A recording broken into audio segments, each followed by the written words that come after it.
సమస్య ఇంతది కాదు, ఇంతదే. దానికి ఎంత మనసులో ఒత్తిడికి గురవుతారంటే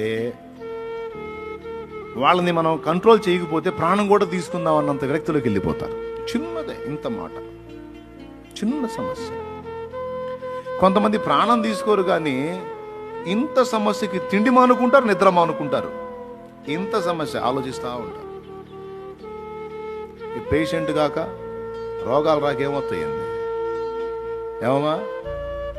చిన్నదానికి ఆలోచించి, పెద్దదానికి ఆలోచించి, ఇంతదానికి ఆలోచించి, అంతదానికి ఆలోచించి బతుకంతా ఇక అట్టనే ప్రెజర్ గురైతే 40 ఏళ్ళు నిండేసరికి కంపెనీ రోగాలన్నీ లైన్లో ఉంటాయి.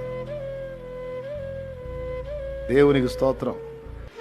కానీ ఏం చేద్దాం, కొంతమంది మనస్సు అట్లా ఉంటుంది, మరి దరిద్రంగా అట్లా తెచ్చి ఏం చేద్దాం, మరి ఎంత చెప్పినా వాళ్ళు మారరు. ఒకప్పుడంటే నిరీక్షణ లేదు, ఒకప్పుడంటే మనకు ధైర్యం లేదు, ఒకప్పుడంటే మనకు భరోసా లేదు. ఎందుకంటే జీవము గల దేవుడు మనకు తెలియదు. కానీ ఈరోజు మనకు ఆయన ఉన్నాడు కదా.